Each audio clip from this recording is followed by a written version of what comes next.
Bunting there going for the bullseye, but just wanted to leave himself on a finish to give him a chance. We saw Rob Cross take out the 170 in the last match against Gurney. And I can reveal that Mardell did not fancy him for the fish, but he took it out anyway. Can Bunting? No, he can't, is the answer. Now Price looking for a level ton to level up. And right in his wheelhouse, given his talent at the top of the board. Two tops. Can't find one, let alone two. 40. Stephen requires 70.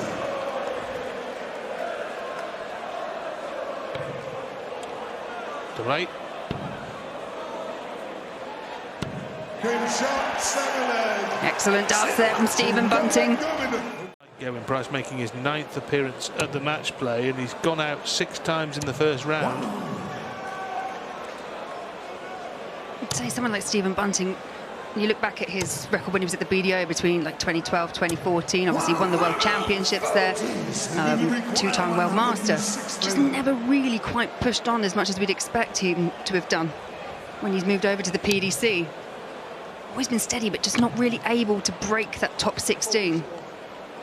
He had a good run at the Worlds, didn't he, when Raymond van Barneveld took the mic and told us that this man was the best of the best. But he didn't really follow it with much. Tops for Price. Maybe Bunting was traumatised by the Barneveld interview, being in such close proximity to it. It would be understandable if he was. Anyway, Gavin Price from 2. Bunting's good work early on is undone. And now Price is firing.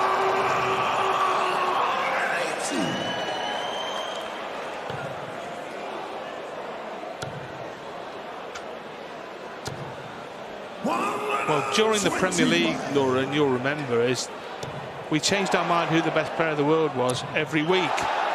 And could he tease us again here? 12 months ago, he hit a 9-dart leg against Danny Nopper in the semi-final.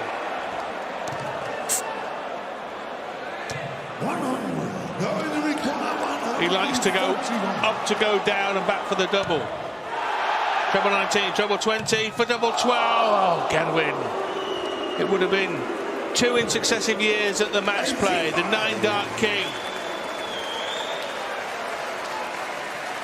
Well, if there was a pack of playing cards for dartists, he would be the 9 of darts, wouldn't he?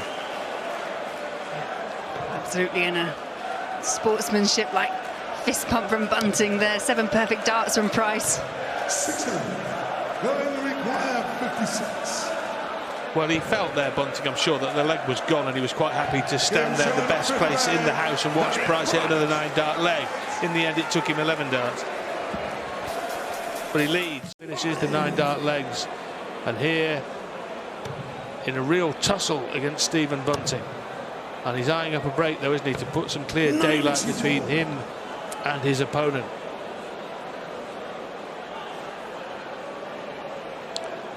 The 84 will be for a 2-leg lead.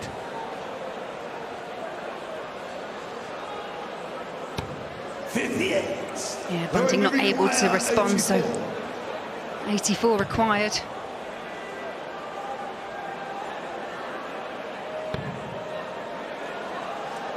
Needs the tops. Just drags it low on that occasion, but we'll be back for double 10. Bunting has not managed to finish, and he won't finish here. He'll have had 18 darts at the end of this turn in this leg, and he won't have finished. He will be on a 2-dart combo, but it might well be too little too late. And you can close the gate on leg 8 because Gavin Price mops up.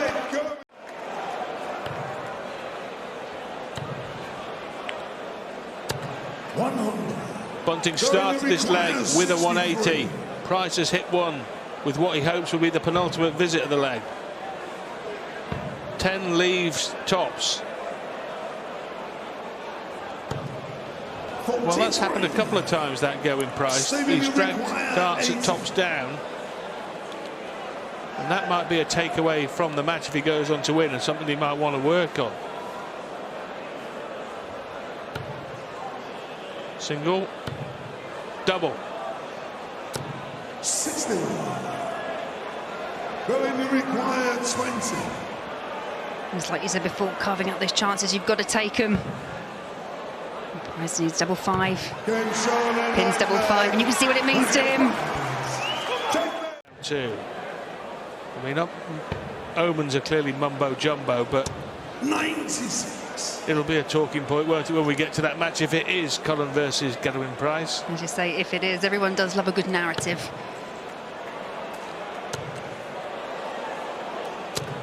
Oh, dear me. Well, if he didn't have bad luck, he'd have no luck at all. And that could be very important in this leg. It will be if he hits the maximum here, Gerwyn Price. Well, he saw that Bunting had that bad luck and decided to rub his nose in it. 149. Yeah, absolutely. That bounce out difference between 149, which he sat on, or 89. Huge difference.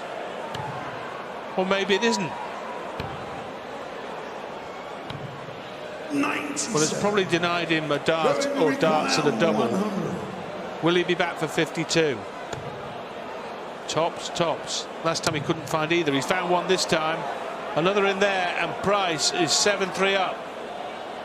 Game shot in the tempo. Gerwyn Price made the most of his good fortune. This match, probably not the last one we're going to see from Gerwyn Price this week. Oh, it's a bit of a trademark, isn't it? The knock-on on the hockey. Yeah. 99. Going to require 167. Treble 19 would leave the bullseye. Can't find the second treble in the combo. Staying to require 147.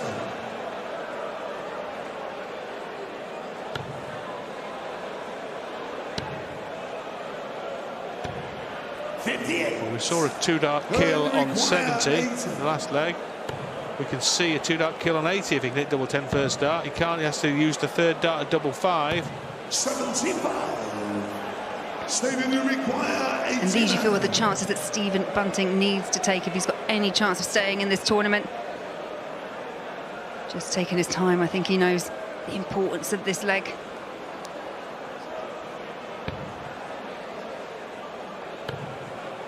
Double 5. He's narrowly missed. Going to require 5. But narrow misses and no use to Bunting now at 3-8. Double 1. Caught the first dart. Stephen, you require 10.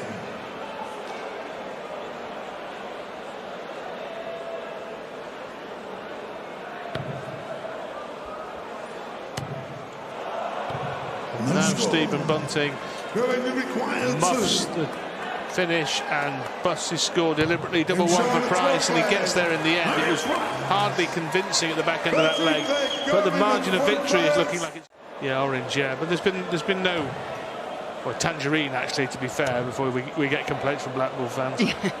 But to be fair to Gerwyn Price, he's had no problems here either on the hockey or from people off it. And 2 darts away from the match now, and Stephen Bunting, one last act of darting defiance with his third max. 20 for tops for the match for Gerwyn Price, last year's runner-up, to move into this year's round 2.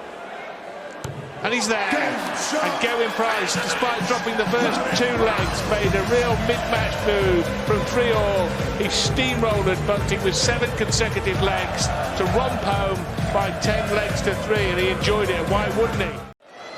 That was a little opening for Gary there, John. Another treble could have seen Dave in trouble here.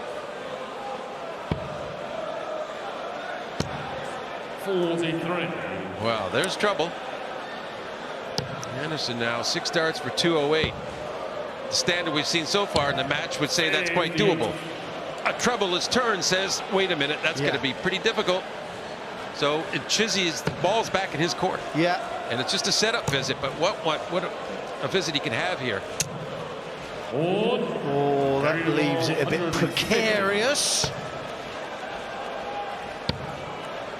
Big moments here for Dave Chisnall, you feel? Because if he gets broken here, it'll be quite easy to go in at the first break after the first quintet of legs, 4-1 down. But that is a perler of a 57. And that is an absolute peach of a 36. Yeah, and that second. Well, I think the only fear he ever has is of letting himself down. I think that he knows he has the best starts available. Yeah. He can match anybody when he's going well. Yeah, look what he did to Van Gerwen a couple of years ago in the World Championships, beating to Neil 5-0, and then lost to Gary actually in that Worlds. So for the lead,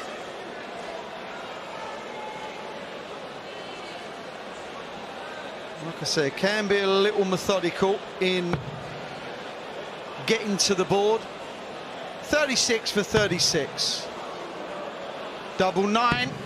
54. That's what we mean. That miss on the first attempt should have been outside. Yeah. Well, Gary's already taken out 120. Oh, that was unlucky. That really was. It was the right dart. He just missed. 18. Yeah, but from 2-0 down, he could be up 3-2 at the first break with this dart, and that's no help. But that is helpful. Like John said, he was 2-0 down. Had 3 darts for 4-2. He lost that leg, and now he's just struggling a little in this. And you do not want to give Gary Anderson a hand in beating you. And what a great time that was. Just made the adjustment, the second dart. Didn't let that third dart get embroiled with that treble in any way, shape, or form, and now he has tops. Yeah, no drama. Or maybe there is drama. And all that crediting him with the great finishing, and we jinxed him a little bit there, maybe.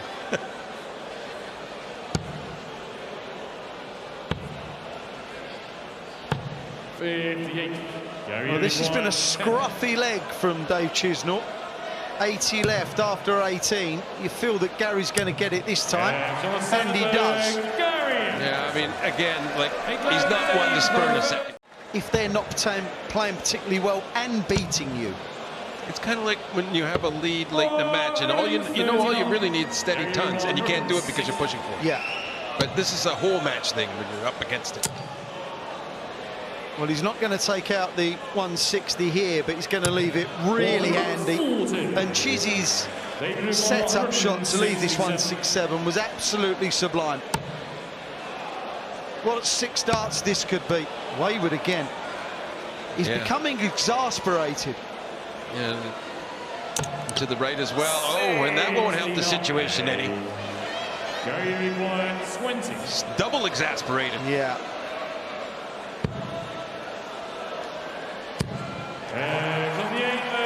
Well, that second dart was thrown. The advantage, maybe it'll swing back the other way once again. Yeah. And of course, the nearer Gary or Dave get to the finish line, each leg seems more important and bigger than those that have gone. But Dave Chisnall has thrown some wayward darts in this contest already, and you can see that it's bothering him. Yeah, although he's throwing some of the best darts in the match, he's also throwing some of the worst. Yeah. And now Gary's starting to hit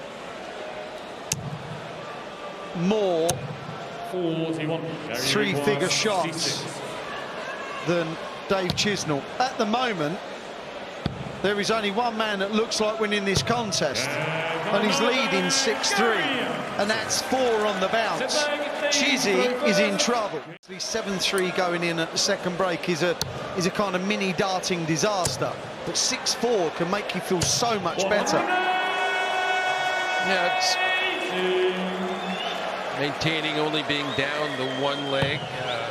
Still gonna have to make it up, but that sort of a score by Gary in his first 180 of the match was kind of dealt a really severe blow to Chizzy. Yeah, and what a time to have your best leg in a match. Oh, let's leave it double after 10 or 9 for 10. Come back for a 10-dart leg. What a way to go to a break that would be. And when you are 6-3 up against the darts going into a break, and you can rattle off 140, 180, 165 and double. Okay. Yeah, that was really odd because he had a great marker the first dart, and then it went out to the left side. So a slim chance for Chizzy. Another. Oh, he can't believe it. Yeah, I just don't think he's releasing the darts, literally releasing them the same like he would like to every time, because they're going in at different angles. And he's having some that are hardly sticking in, some that are going in well. But this game at the moment, in 3-2, Dave Chisnall missed 3 darts at double top. Since then, John, he has regressed. Yeah. I'm not saying that he's thinking about it consistently and constantly, but he has got worse after that, call it incident. Yeah, and you say incident, but the first 2 darts you thought were good. And then his they were. third one just didn't happen to go in. Yeah. So I'm just to be fair in their analysis, he was a little unlucky in that. Yeah. He was a little unlucky not to be up 4-2. Yeah. But Gary Anderson come back with 2 darts at tops in hand, taken out of 59, and he pinned it. He has been better on the outer ring than Dave Chisnall, and it has counted. It really has. Well, and Gary Anderson, he's just comported himself as an individual. It looks like it's impossible that he's going to lose. He's just going about the business. Okay, I just have to throw some darts, collect the win, and I'll come back in a couple days. Now, you know and I know that Gary Anderson is not near the finishing line yet. I say yet because if he can go 8-3 up here, it will be another nail in the coffin for Chizzy. But if Chizzy can nick this leg, then who knows? The rule of thumb is, John, is never let your opponent get 1 away. It's always 2 away max, isn't it? That's one of them. My other rule of thumb is don't be further from your opponent than your opponent is from the finish. And like I mentioned earlier, I just don't believe that it's about practice with Gary. It's about, oh, that is so unfortunate again. This happens a lot with Dave. Do you think, did you identify maybe he should have switched before that third dart? Did it look loose? No, I didn't see it. I didn't see it loose. And that's maybe where you just got to be careful sometimes. Yeah. I know you want the crowd reaction and all that, but you know, if you're having that problem, you need to be a realist as well. Yeah. Oh, that was snatchy, very late from Dave, and it's left him 1-4-3. What kind of pressure is he going to be under to take that out? And the answer's kind of not a lot, even though he's 8-5 down. There's the pressure in the scoreline, not in this leg. 51 for 32 to get within 2. Yeah, perfect job with Gary, not on a finish.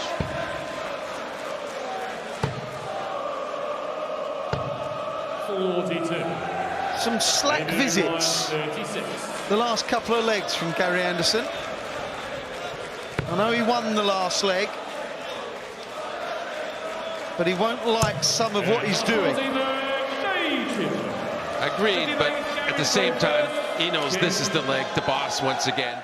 But it was just that little bit low, yeah, and caught the flight to leave 39. But Dave really needs to hit this 60. What a big dart this 28 is. 93. Gary required 39.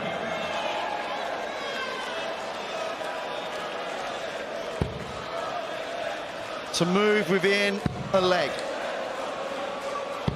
That is an absolute perler of a double 8. You could see the way it went in, John. That was thrown brilliantly. It looked proper. Oh, didn't it just?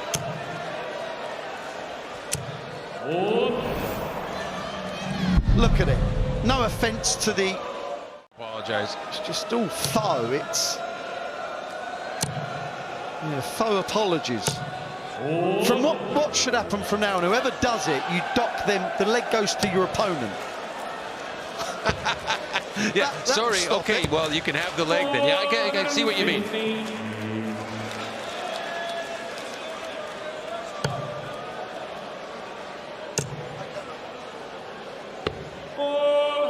405. Well, it's a decent visit from Dave.